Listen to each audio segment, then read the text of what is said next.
जैसे ही एग्जाम का रिजल्ट आने वाला होता है, ब्लड रिपोर्ट आ रही होती है तो फिंगर क्रॉस हो जाती है और दिल में एक ही बात होती है कि सब कुछ ठीक रहे। यही प्रार्थना होती है कि जिस जॉब के लिए अप्लाई किया है बस वो हमें मिल जाए। यही उम्मीद करते हैं कि जिस पर हमें क्रश है वो हमारे साथ डेट पर जाने के लिए बस हाँ कह दे। हम रोज यही उम्मीद करते हैं कि हम हर काम में सक्सेसफुल हो, हमें कामयाबी मिले।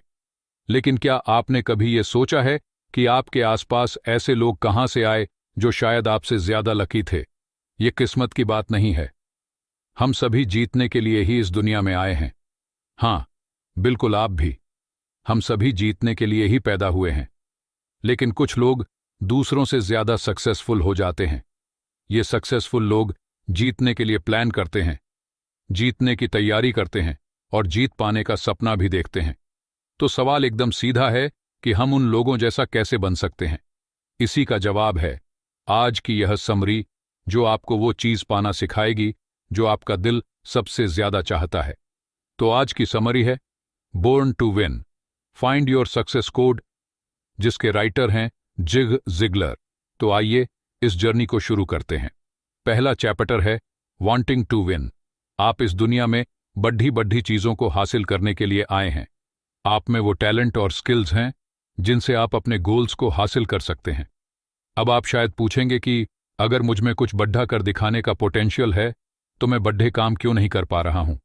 इसका रीजन ये है कि अपने सपनों को हकीकत में बदलने के लिए जितनी मेहनत की जरूरत है आप उतनी मेहनत नहीं कर रहे हैं। सक्सेस पाने की चाहत रखना और सक्सेस को गले लगाने के लिए एक्टिव होकर काम करने में बहुत ज्यादा फर्क है। तो आपको सबसे पहला काम क्या करना चाहिए? इसके लिए जरूरी है कि आपके अंदर कुछ पाने की इच्छा हो। इच्छा ही सबसे ज्यादा मन पर असर डालती है, और ऐसा इसलिए क्योंकि जब आपके मन में कोई इच्छा या चाहत होती है तो वो हर समय आपके मन में चलती ही रहती है। और अगर ये आपके माइंड में हमेशा रहती है तो जब तक आप उसे हकीकत में नहीं बदल देते आप रुकते नहीं हैं। तो आप अपने अंदर यह इच्छाएं कैसे पैदा कर सकते हैं? इस बुक के ऑथर जिग जिगलर के लिए उनकी इच्छा किसी दूसरे इंसान की वजह से क्रिएट हुई थी। जिग का जन्म ग्रेट डिप्रेशन के दौर में हुआ था। ये वो समय था जब यूएस की हालत बहुत ही खस्ता थी। हर कोई किसी तरह अपना पेट भरने की कोशिश कर रहा है। जिंदगी जीना जैसे दुश्वार सा हो गया था।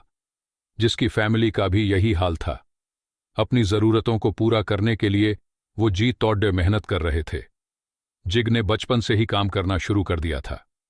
जब वो बड़े हुए तो उन्होंने डोर टू डोर सेल्समैन के तौर पर काम किया। इसी दौरान उनकी मुलाकात मेरल से हुई। मेरल जिग के सुपरवाइजर थे। एक दिन में मेरल ने जिग को अपने ऑफिस आने के लिए कहा, तो इस डर से कि उनसे कोई गलती हो गई है जिग घबराए हुए से उनके ऑफिस पहुंचे।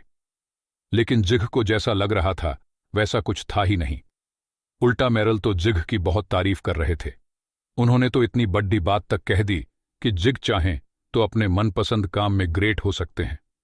तारीफ के ये शब्द जिग के दिल में घर कर गए। वो जितना इसे सुनकर शॉक थे उतना ही खुश भी थे। मेरल के शब्दों ने उन पर ऐसी छाप छोड़ डेट दी थी कि सक्सेसफुल होने के लिए जिग के अंदर एक इच्छा जागने लगी। अगर आपकी जिंदगी में मेरल जैसा कोई नहीं है तो इस समरी को वो चिंगारी बनने दीजिए जो आपके अंदर इच्छा की आग पैदा कर सके, क्योंकि आप इस दुनिया में जीतने के लिए आए हैं। आपको बस इसे हकीकत में बदलने की जरूरत है। तो कामयाबी के इस सफर में आगे बढ़ते हैं। अगला चैप्टर है नो वॉट यू वॉन्ट। अब मान लेते हैं कि आप में सक्सेसफुल होने की इच्छा क्रिएट हो गई है। अब क्या? आपको यह पता होना चाहिए कि आप कहां जा रहे हैं। इसका मतलब आपको अपने गोल सेट करने होंगे। गोल्स, ये वर्ड सुनना थोड़ा बोरिंग लगता है। कई लोग तो गोल बनाना ही पसंद नहीं करते हैं। लेकिन जब तक आपको ये पता नहीं होगा कि आप किस चीज में सक्सेसफुल होना चाहते हैं तो आप सच में सक्सेसफुल कैसे होंगे? इसलिए गोल्स बनाना जरूरी है। गोल्स से आपको ये पता चलता है कि आपका फ्यूचर कैसा होगा। ये आपको चीजों को उनकी अहमियत के हिसाब से प्रायोरिटी देने में भी मदद करेगा। जरा सोचिए कि अगर आप ये नहीं जानते होंगे कि आपको क्या करना है तो आप अपना कितना टाइम और रिसोर्सेस बर्बाद कर देंगे। सबसे जरूरी बात तो यह है कि गोल्स आपको एक मीनिंगफुल जिंदगी देते हैं। हाँ, वैसे ये भी सच है कि गोल सेट करने से हम पर लगातार प्रेशर बन जाता है। उन्हें पूरा करने का रास्ता लंबा और चैलेंजिंग होता है। लेकिन आलसी और निकम्मा बने रहकर अपनी जिंदगी के कीमती समय को बर्बाद करने से तो अच्छा है कि आपकी जिंदगी का कोई तो मकसद हो। गोल सेट करने का सबसे पहले स्टेप ये जानना है कि आपकी लाइफ का वो कौन सा एरिया है जिस पर आपको काम करना चाहिए। चीजों को आसान बनाने के लिए जिग ने आपके लिए एक्सरसाइज बनाई है, जिसका नाम है वेल ऑफ लाइफ। आपकी जिंदगी के ऐसे 7 डायमेंशन या एरियाज हैं जिनके लिए आप गोल सेट कर सकते हैं। ये हैं personal, physical, family, mental, financial, spiritual और करियर। अब इन 7 एरिया में जो चीज आपके लिए सबसे ज्यादा मायने रखती है उनकी एक लिस्ट बनाइए। जैसे फिजिकल डायमेंशन के लिए आप अपनी एनर्जी का लेवल, मसल टोन, डाइट और मूवमेंट फ्रीक्वेंसी के बारे में लिख सकते हैं। इसके बाद आपको हर एलिमेंट को 1 से 10 के स्केल पर रेटिंग देना है।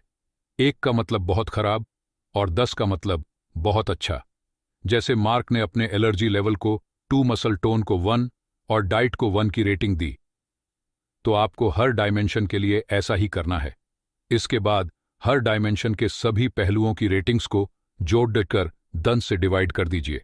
अब ऐसा कौन सा डायमेंशन है जिसमें आपका सबसे कम स्कोर आया है? जिसे डायमेंशन का स्कोर सबसे कम है, आप उसी से शुरुआत कर सकते हैं। गोल सेट करने के लिए आपको इन 7 स्टेप्स को फॉलो करना है। सबसे पहले अपने गोल को पहचानिए। ये डिसाइड करने के लिए आप व्हील ऑफ लाइफ एक्सरसाइज को देख सकते हैं कि वो कौन सा डायमेंशन है जिस पर आपको काम करना चाहिए। अब आपको उस डायमेंशन से जुड़ा एक खास गोल सेट करना है। जैसे ग्रेवियल को अपने कैरियर पर काम करना था। उन्हें समझ में आया कि उन्हें कंपनी में अपनी पोजीशन को लेकर के बड़ा गोल बनाने की जरूरत है। ग्रेवियल ने अपने गोल के लिए सिर्फ बड़ा गोल बनाओ नहीं लिखा, बल्कि वो अगले 5 सालों में अपने लिए क्या क्या चाहते थे उसके बारे में एक क्लियर तरीके से डिटेल में लिखा। तो अगले 5 साल के लिए ग्रेवियल का गोल था सिटी मैनेजर बनना और उसे अगले 5 साल में रीजनल मैनेजर बनना। गोल सेट करने का दूसरा स्टेप है उसके फायदों को लिखना। अपनी इच्छा को और गहरा करने के लिए आपको खुद को हमेशा यह याद दिलाना होगा कि किसी गोल को हासिल करना जिंदगी में कितना बड़ा बदलाव लाने वाला एक्सपीरियंस हो सकता है।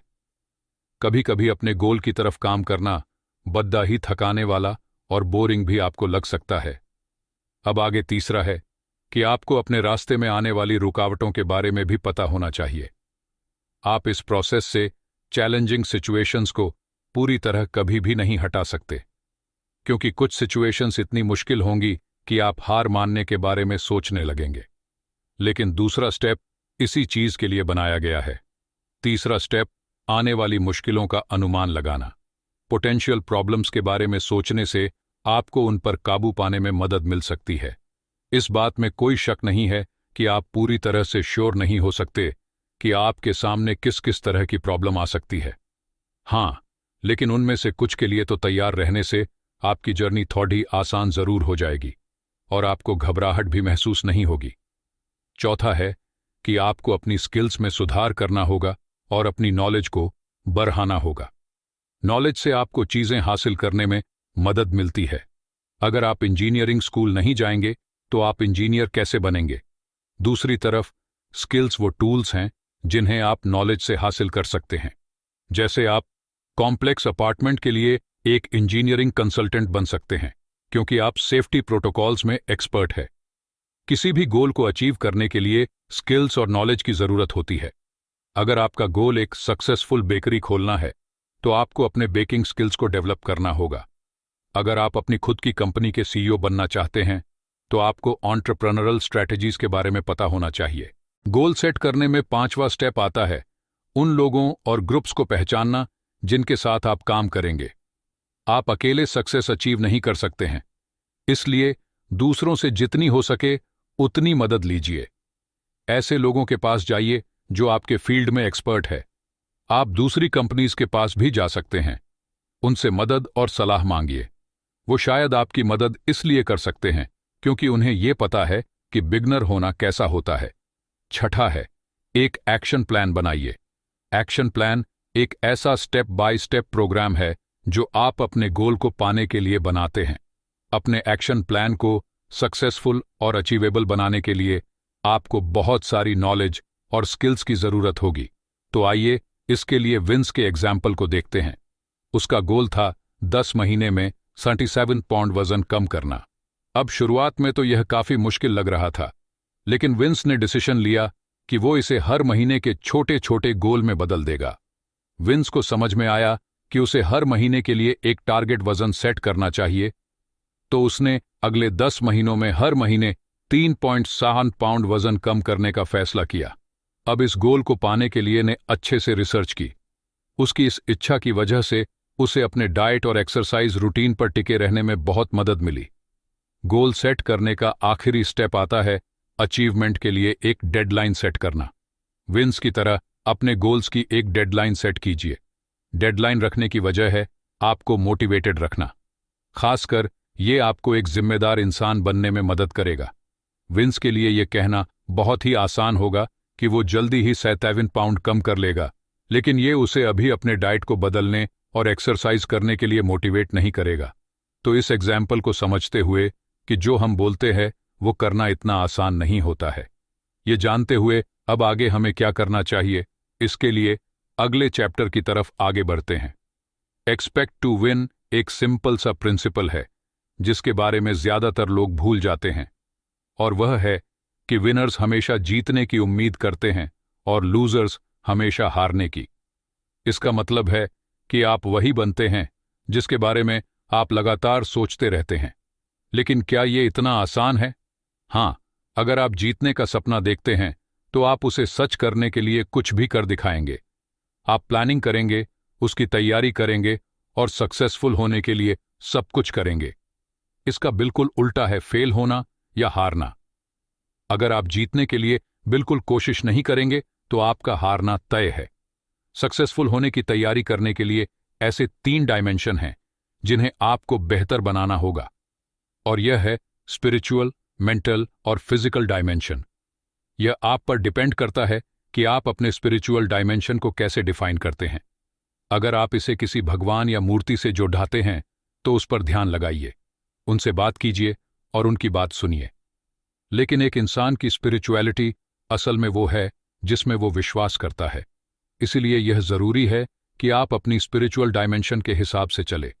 आप जिस किसी चीज पर विश्वास करते हैं उसका आपके थॉट्स और चॉइसेस पर काफी ज्यादा गहरा असर पड़ता है। इसलिए अपने करंट बिलीफ सिस्टम की तरफ ध्यान दीजिए। ये सक्सेस के बारे में क्या कहता है? आप ऐसा क्या कर सकते हैं जिससे आपका काम बन जाए? हर बिलीफ सिस्टम के अपने प्रिंसिपल और वैल्यूज होते हैं, लेकिन आपको उम्मीद और प्यार के बारे में कभी भी नहीं भूलना चाहिए। चाहे कुछ भी हो जाए, लेकिन उम्मीद रखना जरूरी है। भले ही आप कितना ही निराश क्यों ना महसूस कर रहे हो, उम्मीद ही वो चीज है जो आपकी हिम्मत को कायम रखती है। दूसरी तरफ प्यार आपको ये याद दिलाता है कि अगर आप किसी चीज की देखभाल करेंगे और उसे प्यार करेंगे तो एक ना एक दिन आपकी मेहनत रंग जरूर लाएगी। इसके बाद मेंटल डायमेंशन का मतलब है आपके थॉट्स, यानी कि आपके विचार। ब्रेन एक मसल है और आप इसे जितना ज्यादा ट्रेन करेंगे वो उतना बेहतर होता जाएगा। अपनी बॉडी के दूसरे मसल्स के बारे में सोचिए। अगर आप लगातार जिम जाते हैं तो आपके मसल्स और भी ज्यादा मजबूत और बेहतर हो जाएंगे। ठीक उसी तरह अगर आप अपने ब्रेन का लगातार इस्तेमाल करेंगे तो आपका ब्रेन भी स्ट्रांग और शार्प होता जाएगा। आप अपने ब्रेन को नई इंफॉर्मेशन देकर आप उससे एक्सरसाइज करा सकते हैं। इस तरह आपका ब्रेन काम करता रहता है और नई नई जानकारियों को प्रोसेसर करता रहता है। इंफॉर्मेशन लेने के अनलिमिटेड तरीके हैं। आप अपने पसंदीदा टॉपिक्स पर कुछ पीआरएच सकते हैं। आप ऐसे पॉडकास्ट भी सुन सकते हैं जो इंस्पायरिंग और नॉलेज बढ़ाने वाले हो। आखिरी डायमेंशन जो आपको डेवलप करना होगा वो है फिजिकल डायमेंशन। अगर आप अपने फिजिकल डायमेंशन का ख्याल नहीं रखेंगे तो अपने मेंटल और स्पिरिचुअल डायमेंशन का ख्याल रखने का कोई भी तुक नहीं बनता है। आपको अपनी बॉडी का ख्याल रखना ही होगा ताकि आपकी बॉडी आपके आइडियाज को एक्शन में बदल सकें। अपनी बॉडी का ख्याल रखने से आपको अपने पोटेंशियल को बढ़ाने में काफी ज्यादा मदद मिलेगी। वैसे आगे और भी चैप्टर्स हैं जो आपकी भरपूर मदद करना चाहते हैं। उसके लिए आइए जानते हैं इस चैप्टर के बारे में। Get the right advice. जैसा कि गोल सेट करने के स्टेप्स में बताया गया है कि आपको उन लोगों से एक गाइडेंस की जरूरत होगी जो उस काम में सक्सेसफुल हो चुके हैं जो आप अभी कर रहे हैं, तो वो प्रॉब्लम से डील कर चुके होंगे जो आपके सामने आने वाली है। ये लोग आपको टिप्स दे सकते हैं कि आपको क्या करना है और क्या नहीं। दूसरों की सलाह सुनने का माइंडसेट बनाइए। इन्फॉर्मेशन और दूसरों की राय लेने की कोशिश करते रहिए, लेकिन थोड़ा सावधान भी रहिए। कुछ लोग गलत एडवाइस भी दे सकते हैं। गलत एडवाइस का रिजल्ट भी गलत ही मिलेगा। तो आप कैसे जानेंगे कि जिस इंसान से आप एडवाइस ले रहे हैं उसके एडवाइस सही है या नहीं? ऐसे लोगों को पर्सनल कोच कहा जाता है। इन लोगों में ऐसी 7 खूबियां होती हैं जिन पर आपको ध्यान देना होगा। सबसे पहला है अच्छा कैरेक्टर, यानी कि अच्छा चरित्र। अच्छा कैरेक्टर का मतलब है उस इंसान से जुड़ी हर बात। इसमें उनके वैल्यूज और प्रिंसिपल्स आते हैं। क्या वो इंसान ईमानदार, जिम्मेदार और मेहनती है? क्या वो कोई वादा करने के बाद उसे सच में पूरा भी करते हैं? अच्छे कैरेक्टर का इंसान सिर्फ खुद के बारे में नहीं सोचता है, बल्कि वो दिल से चाहते हैं कि दूसरे लोग भी सक्सेसफुल हों। दूसरा है सक्सेस का ट्रैक रिकॉर्ड। अच्छा कोच वो होता है जिससे अपनी जिंदगी में कुछ अचीव किया हो। ये बात सच है कि आप लोगों की गलतियों और फेलियर से सीख सकते हैं, लेकिन इस बात में कोई शक नहीं है कि सक्सेसफुल लोग आपको बेहतर एडवाइस दे सकते हैं। उन लोगों से सावधान रहिए जो अपनी जीत की वाहवाही करते रहते हैं। ये उनकी क्रेडिबिलिटी से पता चलना चाहिए कि वो अपने फील्ड में कितने अच्छे हैं। तीसरा है आपका पर्सनल कोच एक अच्छा लिसनर होना चाहिए। शायद ये आपको थोड़ा अजीब सा लगे, लेकिन अच्छे कोच को आपकी बात सुननी चाहिए, क्योंकि आप तो ये चाहते हैं कि आप उन्हें सुनें और उनसे सीखें। लेकिन एक अच्छा कोच आपकी बात सुनना जानता है, क्योंकि वो ये जानना चाहते हैं कि सक्सेस के रास्ते में आपको कैसे गाइड किया जाए। वह आपको आगे बढ़ने के लिए एनकरेज करने के बेस्ट तरीके भी जानना चाहते हैं। एक अच्छा कोच दूसरों को सुनना जानता है। ये उनका खुद को इम्प्रूव करने का तरीका जानने के लिए भी एक असरदार तरीका होता है। चौथा है आपके पर्सनल कोच को सही डिसीजन लेना भी आना चाहिए। अपने पोटेंशियल कोच से उनके उस मुश्किल फैसले के बारे में पूछिए जो उन्हें अपने करियर या पर्सनल लाइफ में लेना पड़ दिया था। वो फैसला कैसे लेते हैं, इस बात पर गौर कीजिए। इसका मतलब है कि उन्होंने वह फैसला क्यों लिया था और उस समय उनका थॉट प्रोसेसर क्या था। अच्छे कोच ये जानते हैं कि उनकी कमाई हुई नॉलेज को कैसे इस्तेमाल करना है। पांचवा है अच्छे कोच सच बोलते हैं। भले ही आपको उस बात से बुरा ही क्यों ना लगे, लेकिन फिर भी वो सच बोलते हैं। जब आपको कोई मेंटोर करता है तो इसमें ऐसे कई कंस्ट्रक्टिव फीडबैक मिल सकते हैं जिनसे आपकी फीलिंग्स को ठेस पहुंच सकती है।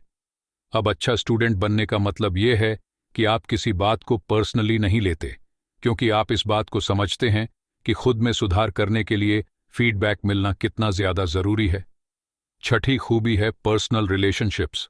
अच्छे कोच के अपने दोस्तों, फैमिली और कलीग के साथ अच्छे रिलेशनशिप होते हैं। इससे पता चलता है कि वो जानते हैं कि दूसरों का ख्याल कैसे रखना है और अपने रिश्तों को बेहतर कैसे बनाना है। इसी वजह से वो आपका भी ख्याल रखेंगे और आपको एनकरेज भी करेंगे। अच्छे कोच की आखिरी खूबी यह है कि वो दूसरों की सक्सेस को सेलिब्रेट करते हैं।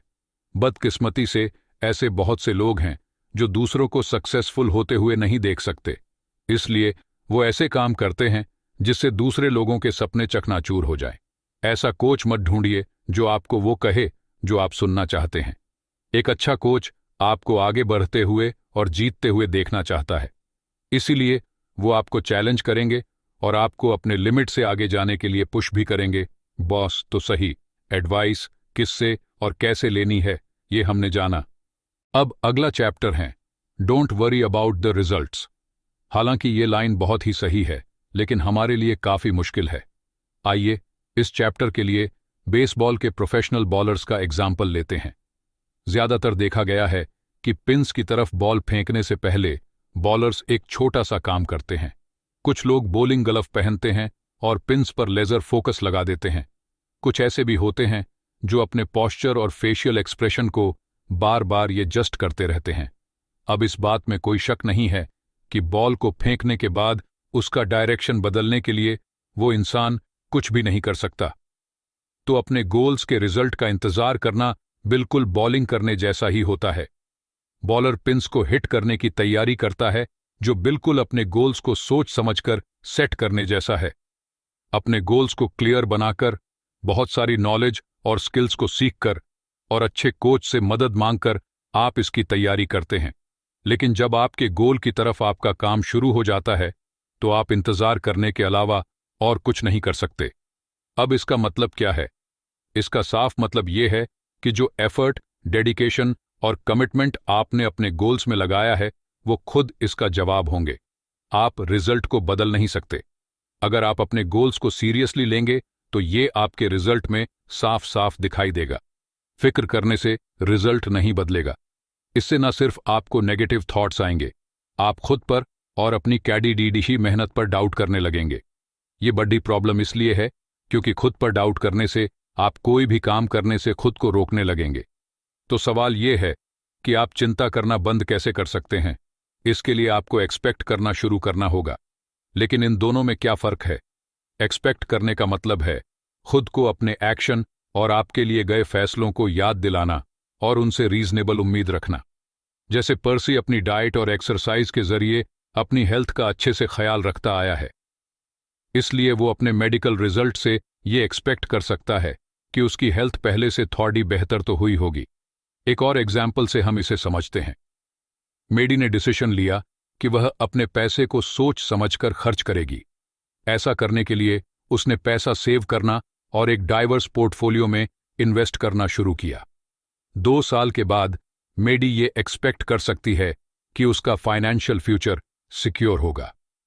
एक्सपेक्ट करने का एक और मतलब है जो है पॉजिटिव थिंकिंग को और स्ट्रैंग करना। जो चीजें गलत हो रही हैं उन पर फोकस करना बंद कीजिए। एक ऐसे फ्यूचर को इमेजिन करने की कोशिश कीजिए जिसमें आपके लिए सब कुछ अच्छा हो रहा है और आपके सारे काम पूरे हो रहे हैं। तो किस तरीके से एक्सपेक्ट करना है ये इस चैप्टर में हमने समझा। अब अगले चैप्टर में जानते हैं। Always expect the best, be a positive thinker. कई लोग पॉजिटिविटी से बहुत ज्यादा नफरत करते हैं। उनका कहना है कि ये ज्यादा दिन तक टिकती ही नहीं है, लेकिन बाकी सभी चीजों की तरह आप पर पॉजिटिविटी का असर लाने के लिए इसे लगातार प्रैक्टिस करने की जरूरत है। अब एक्सरसाइज का ही आप एग्जाम्पल ले लीजिए। सिर्फ एक बार जिम जाने से आपको तुरंत रिजल्ट कभी नहीं मिल सकता। इसलिए आपको पॉजिटिव रहने की आदत डेवलप करनी होगी। अगर आप हमेशा नेगेटिव सोच रखते हैं तो आप शायद कहेंगे कि हर समय पॉजिटिव रहने का क्या मतलब है। इसकी सलाह इसलिए दी जाती है क्योंकि जैसे नेगेटिविटी से और नेगेटिविटी आती है, बिल्कुल वैसे ही पॉजिटिविटी से और पॉजिटिविटी आती है। अब क्या आप ऐसा इमेजिन कर सकते हैं कि आपकी फेवरेट स्पोर्ट्स टीम का ऐसा माइंडसेट है कि वो कभी नहीं जीतेंगे? क्या आप इमेजिन कर सकते हैं कि कोई कोशिश किए बिना ही पहले से ये सोच ले कि वो हार जाएगा? ऐसा माइंडसेट होना बड्डा ही डिप्रेसिंग होता है। इसलिए सक्सेस उन्हीं को मिलती है जो पॉजिटिव सोचते हैं। इतना ही नहीं, सक्सेस इस बात पर भी डिपेंड करती है कि आप कैसे परफॉर्म करते हैं। ये बात तो एकदम क्लियर है कि अगर आप अच्छा परफॉर्म नहीं करेंगे तो आप सक्सेसफुल कैसे होंगे। परफॉर्मेंस को लेकर जिगलर ने 6 प्रिंसिपल्स बनाए हैं। पहला प्रिंसिपल यह है कि हमें खुद से और दूसरों से वही मिलता है जो हम एक्सपेक्ट करते हैं। इसका मतलब आपकी एक्सपेक्टेशन ही अक्सर रिजल्ट बन सकती है। अगर आप ये पहले से ही सोच लेते हैं कि आप हारेंगे तो आप सच में हार जाएंगे। लेकिन अगर आप ये सोचते हैं कि आप जीतेंगे तो आपके सक्सेसफुल होने के चांसेस बढ़ जाते हैं। याद रखें कि चिंता करना और एक्सपेक्ट करना अलग अलग होता है। इनके बीच के फर्क को पहचानिए। एक्सपेक्ट करना यानी उम्मीद करना सबसे अच्छी स्ट्रैटेजी मानी जाती है। दूसरा प्रिंसिपल यह है कि अच्छी और बहुत अच्छी कंपनीज में जो फर्क है वह है ट्रेनिंग का। अगर आप कॉरपोरेट वर्ल्ड में कुछ बड़ा करना चाहते हैं तो एक ऐसी कंपनी ढूंढिए जो ट्रेनिंग देती है। ग्रोथ की गुंजाइश हमेशा होती है, इसलिए उस अपॉर्चुनिटी का ज्यादा से ज्यादा फायदा उठाइए। याद रखिए कि स्किल्स और नॉलेज ऐसी चीजें हैं जो आपको लगभग हर काम में सक्सेस दिला सकती है। तीसरा प्रिंसिपल यह है कि जो कंपनी अपने लोगों को ट्रेनिंग नहीं देती है वो ज्यादा दिनों तक नहीं टिकती है। ये पिछले प्रिंसिपल जैसा ही है। अगर आप अपने गोल्स को हासिल करना चाहते हैं तो रुक जाना आपके लिए सबसे खराब चीज होगी। जो लोग ग्रो नहीं करना चाहते हैं वो कभी भी अपने पूरे पोटेंशियल तक नहीं पहुंच सकते हैं। चौथा प्रिंसिपल यह है कि आप जिंदगी में जो खोज रहे हैं, जो ढूंढ रहे हैं, वो आपको मिल जाता है। इसका मतलब आपका नजरिया ही सब कुछ है। अगर आपको सच में किसी चीज की तलाश है तो इस बात के चांसेस बहुत ज्यादा है कि वो आपको मिल जाएगा। इसलिए अगर आप उन तरीकों के बारे में सोचते हैं जिनसे आपका फ्यूचर खराब हो सकता है, तो वो नेगेटिव थॉट्स सच हो जाएंगे। हमेशा जिंदगी में पॉजिटिव साइड देखने की कोशिश कीजिए। पांचवा प्रिंसिपल यह है कि एक प्लान के बिना कभी भी कोई प्रॉमिस मत कीजिए। प्रॉमिस की अपने आप में बहुत वैल्यू है। इसका मतलब यह है कि आप किसी इंसान या वजह है कि इतनी परवाह करते हैं कि आप उसके लिए कमिटमेंट कर देते हैं। लेकिन अगर आप अपने प्रॉमिस को एक प्लान के साथ नहीं जोड़ेंगे तो उस प्रॉमिस को पूरा करना बहुत मुश्किल हो जाएगा। इसलिए सोच समझकर वादा कीजिए। इस बात को पक्का कीजिए कि आप उस प्रॉमिस को सच में पूरा भी करें। परफॉर्मेंस का आखिरी प्रिंसिपल यह है कि अगर हम यह जानते हैं कि हम क्या ढूंढ रहे हैं तो आपको खुशी और ग्रैटिट्यूड हर जगह मिलेगी। हमेशा कुछ ज्यादा पाने का माइंडसेट रखना एक स्मार्ट माइंडसेट है। ज्यादा पाने का सिर्फ एक ही रास्ता है और वो है कि आप उन चीजों को पाने के हकदार बने। लेकिन बीच बीच में रुककर आपके पास जो भी है उसे अप्रिशिएट करना भी बहुत अच्छी बात है। शुक्रगुजार होने से आपको यह जानने में मदद मिलती है कि आप कितनी दूर आ गए हैं। वैसे हम भी काफी दूर आ गए हैं क्योंकि हम पहुंच गए हैं इस समरी के कंक्लूजन पर। तो सबसे पहले तो आपने ये समझा कि आप इस दुनिया में जीतने के लिए आए हैं, कामयाब होने के लिए आए हैं। सक्सेसफुल होने के लिए आपको अपने अंदर सक्सेसफुल होने की इच्छा जगानी होगी ताकि आपके माइंड पर इसका असर पैडीडीएच सके। आपको अपने माइंड को इन्फ्लुएंस करना होगा क्योंकि जब आप सक्सेस के बारे में लगातार सोचते रहते हैं तो आपको इसे सच्चाई में बदलने का मोटिवेशन मिलता है। दूसरा, आप उस चीज को पहचानना सीख गए हैं जो आप पाना चाहते हैं। आप ऐसा गोल्स की मदद से कर सकते हैं। आपकी जिंदगी के ऐसे 7 डायमेंशन हैं जिनके लिए आप गोल्स बना सकते हैं। ये हैं personal, physical, family, mental, financial, spiritual और करियर डायमेंशन। तीसरा, आपने सीखा कि आपको जीतने की उम्मीद रखनी चाहिए। जो लोग जीतने की उम्मीद रखते हैं वो जरूर से जीतते हैं। जो लोग हारने की उम्मीद रखते हैं वो सच में हार भी जाते हैं। इसलिए आपका नजरिया ही सब कुछ है। सक्सेसफुल होने के लिए आपको अपने स्पिरिचुअल, मेंटल और फिजिकल डायमेंशन का ख्याल रखना होगा। चौथा, आपने जाना कि आपको सही एडवाइस किनसे मिल सकती है। इसके लिए आपको अच्छे कोच की जरूरत है। अच्छे कोच का कैरेक्टर अच्छा होने के साथ साथ उसकी सक्सेस का अच्छा ट्रैक रिकॉर्ड भी होता है। वो ईमानदार होते हैं, अच्छे लिसनर्स होते हैं और अच्छे डिसीजन मेकर्स भी होते हैं। उनके पर्सनल रिलेशनशिप्स अच्छे होते हैं और वो दूसरों की सक्सेस को सेलिब्रेट भी करते हैं। आखिर में आपने रिजल्ट की फिक्र ना करना सीखा। चिंता करने से नेगेटिव थॉट्स आने लगते हैं। इसके बजाय यह एक्सपेक्ट करना शुरू कीजिए कि आप जरूर से जीतेंगे। आप जो भी चाहते हैं उसे पाना मुश्किल होगा। हार मान लेना और रुक जाना आपको ज्यादा आसान लगेगा, लेकिन बस इतना याद रखिएगा कि आपका जन्म कामयाब होने के लिए, जीतने के लिए हुआ है। ये सच, आप जो पाना चाहते हैं उसे पाने की कोशिश करने के लिए काफी है। और फिलहाल के लिए इसी के साथ ये समरी भी यहीं पर कंप्लीट होती है। तो इस बारे में आपके क्या ख्याल है? आपकी क्या राय है इस समरी को लेकर, इसके कॉन्सेप्ट को लेकर, इसके बातों को लेकर? हमें कमेंट सेक्शन में जरूर बताएं। उम्मीद है कि यह समरी आपको पसंद आई होगी। बहुत जल्द एक नई बुक समरी लेकर के फिर से आपके बीच में हाजिर होंगे। तब तक रखें अपना बेहतर ख्याल। सुनते रहिए समरी फॉर यू। जय हिंद, जय भारत।